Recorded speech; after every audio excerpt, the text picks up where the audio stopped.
Hello, beautiful souls. Thank you so much for dropping by this video and this channel. To anyone who's new to this channel is all about the difference between fake non-duality and actual non-duality. So if you've been to a non-dual satsang, it's probably a fake non-dual satsang. That's a hard red pill to swallow and take.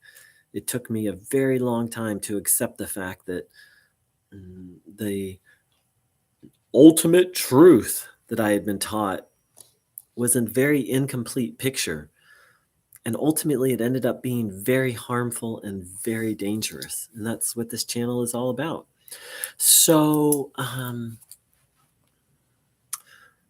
it's been really hitting me recently just how anti-life NeoAdvaita, and that NeoAdvaita is a fancy term for fake non-duality, just how anti-life it is and just how harmful it is to life and living and having a happy, balanced life.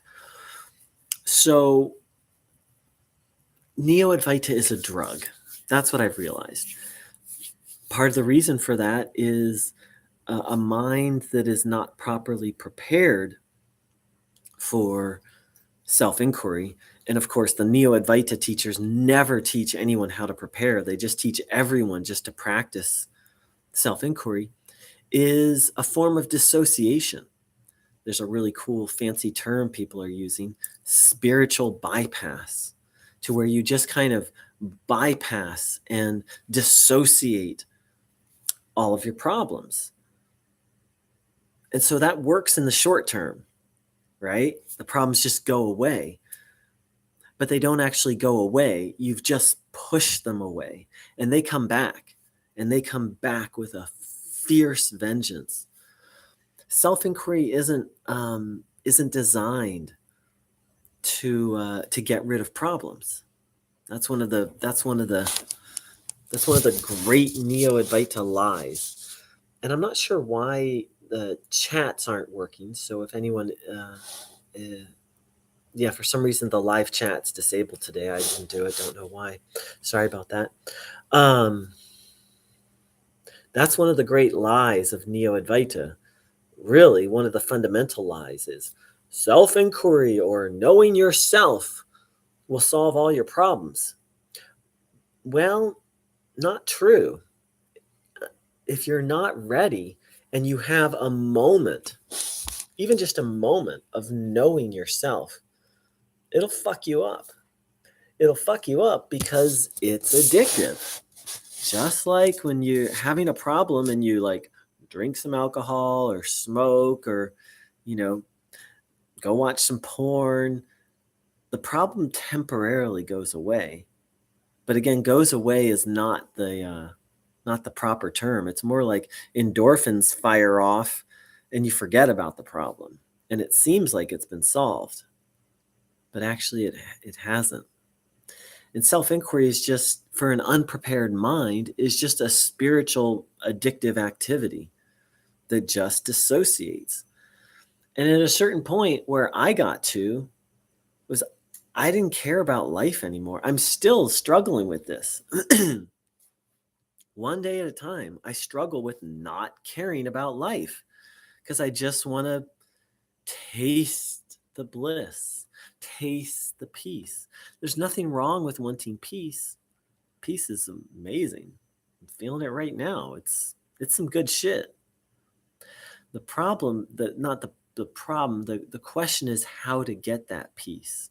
And more importantly, how to get lasting peace and how to get it in a way that's healthy, right? Like I have all these interests and desires and passions, but I struggle one day at a time to even do them or pursue them because it's just like, oh, the bliss, oh, the freedom. See, there's this cool psychological term called earned rewards. Like, like if you go out and do something that's productive, you feel good. And that's kind of like built into the game of life. Um, they've literally done studies. You check something off your to-do list and it gives you like a hit of endorphins. Like you go out and you set a goal, and then you take a step towards that goal, and even if it's challenging, you feel good. And that's really the essence of how life works. And that's what part of what keeps people moving in a healthy direction. But self-inquiry for the unprepared mind completely short circuits that loop. You can just ask, who am I? Or you can just drop the mind, and you instantly get an earned reward. Except it's not an earned reward for doing anything. It's just a dissociative high.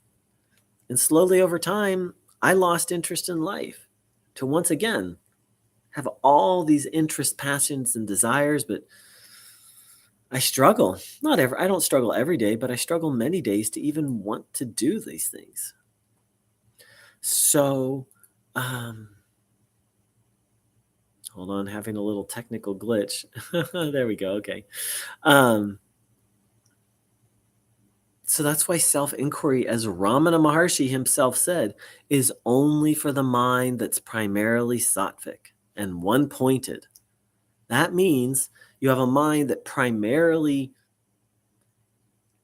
is at peace, integrated and balanced, isn't seeking things, and so that's sattvic. That's a technical yogic term. And then one-pointedness of mind is where your mind is pretty much still and able to focus on one idea for long periods of time. Most people have neither. Those are like the basic requirements to practice self-inquiry. Most people have neither. And these Neo-Advaita teachers are teaching everyone to go out. And so what's it doing? It's creating a world of addicts, addicted to spiritual highs, who have no interest in life. Or like me, have finally woken up to the fact that this is harmful and are now struggling to reconnect to life, because it'll disconnect you from life. Self-inquiry is a disembodied. Non-duality, as it's taught today, is a disembodied practice and way of life. Disembodied from not just your body, but your thoughts, your feelings, your desires, completely dissociated from them. The first time I went to, not the first, maybe the second major Neo-Advaita satsang I went to, I just sat there and started meditating and started to leave my body. I don't know what was going on. Well, that's what Neo-Advaita does, is it gets you out of your body, completely dissociated, completely disconnected from again, your self, your relative self, your body, but also the world. To practice self-inquiry, every time you have a thought, a feeling, a desire, or you even find yourself looking at an object, like I'm looking out a window at a tree, right? If I was practicing self-inquiry right now, it'd be, who is it that's aware of the tree? And that turns my attention away from the tree, away from the world, and back to consciousness. That's fine if if you're a balanced person and you have an integrated life, and then you can just kind of eventually just abide in the self and just kind of be carried through life. But if you have any kind of significant personality imbalances, which pretty much not everyone, but most people that I've met, not most, many people I've met they turn to non-duality for solutions to their suffering, and it just creates more suffering in the short term. In fact, I had someone write me saying how in the short term they felt better, but in the long term it really wrecked them.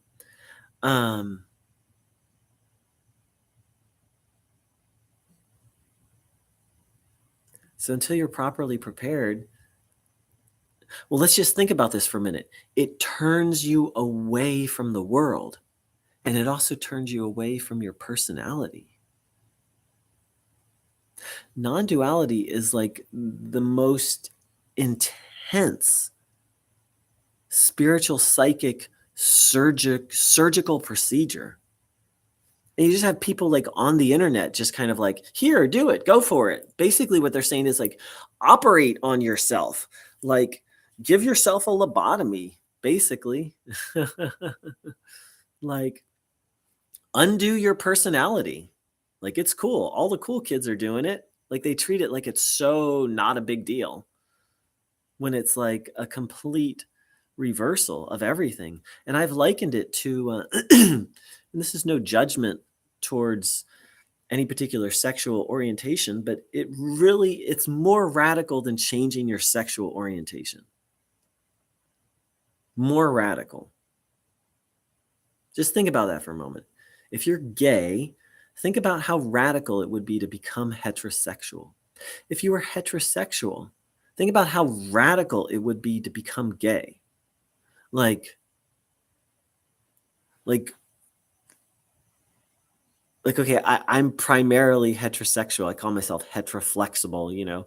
Like every now and then I bat for the other team, but I'm pretty much mostly hetero. And like if I were to think about becoming gay, like not like, oh, that's bad or that's a sin, but like, what? Like it would just be like a complete upheaval, a complete psychic upheaval. And that's what non-duality is. It's a complete psychic upheaval. And you've got these teachers just being like, you know, just go for it, just do it, you know, and the havoc that's being reaped. You know, I've shared a little bit of the havoc I've experienced, and you know, the havoc of people who've reached out to me or people who I know. Like it can destroy your life. NeoAdvaita, if you take it seriously, it will destroy your life. Hands down, no question. Fake non-duality is a cult. Cults don't take people upwards. And when I say it's a cult, I don't mean, oh, this particular teacher is a cult. It's like a mental cult. It's like a virus. It's really like a virus. Once it gets a hold of you, it is not easy to get out of. And that's part of what this channel is about, is my own journey out of the mental cult. So, so don't go listening to people on the internet telling you you are not the body, or telling you to just inquire. That's my advice. I wish someone had told me, but I also trust that everything happens for a reason. I assume I was a fake non-duality teacher in my last life, and this is my karma. Like getting my ass kicked. Not getting ass kicked doesn't even come close. Like if you get beat up, then you recover. Like I got I think twice in high school I got beat up, and you get over it. Like it sucks, right? Like I went to my prom with a black eye. That sucked, but I got over it, you know, and now I can laugh about it. But NeoAdvaita is like getting your soul ripped out. Again, if you take it seriously, like if you go to a satsang once a week and like, oh, this is cool, this is good, and kind of treat it like church, then no problem, right?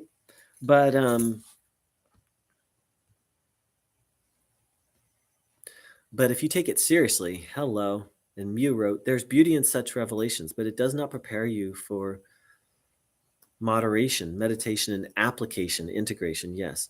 Realizing your true potential is only possible through inquiry beyond the self. But is the self the only real vehicle? So I would say that realizing your true potential is a union of what in non-duality is called your absolute self and your relative self. When that relative self is then integrated into that freedom and spaciousness, I would say that's your true potential. And yes, just doing self-inquiry is not going to help you integrate, moderate, or apply anything. It's just going to make you a zombie. No, the self, the absolute self isn't a vehicle. It's a vehicle for nothing. It's when that comes through your small self or your relative self. And Ramana Maharshi was a great example. He was a character. He was a total character. Literally a character. Like, one time, some of his devotees were concerned about his health. And so they put up a sign asking people not to come in to the darshan hall between 3 and 5 or something like that, so that he could have a rest. And what did he do? During 3 to 5, he would walk outside so that people could have his darshan. So here he is, a guru. People worship him.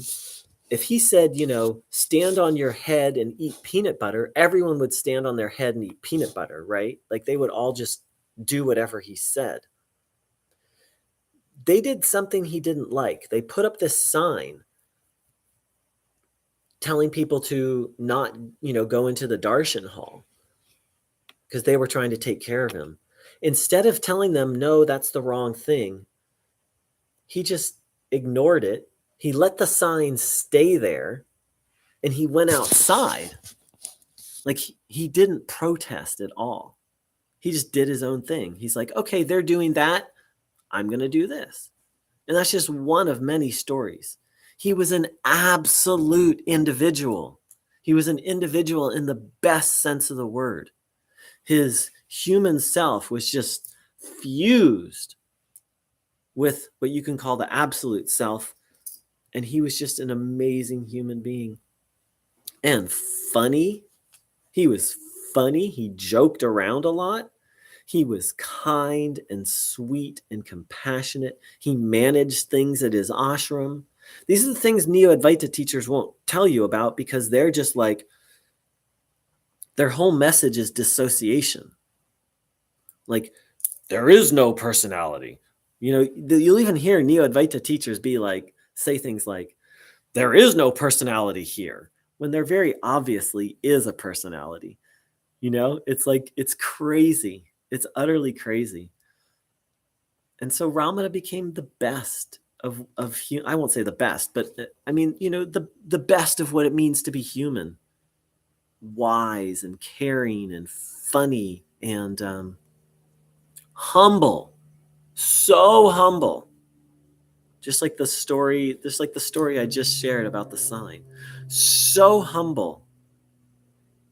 Like the exact opposite of what you'll find in a Neo-Advaita satsang. So great question, Mew. Hope my response was helpful. Hi to all my live viewers. Thank you so much for dropping by. I wish everyone a beautiful, beautiful day, and watch out for internet gurus. They're out to get you. Take care, dear ones.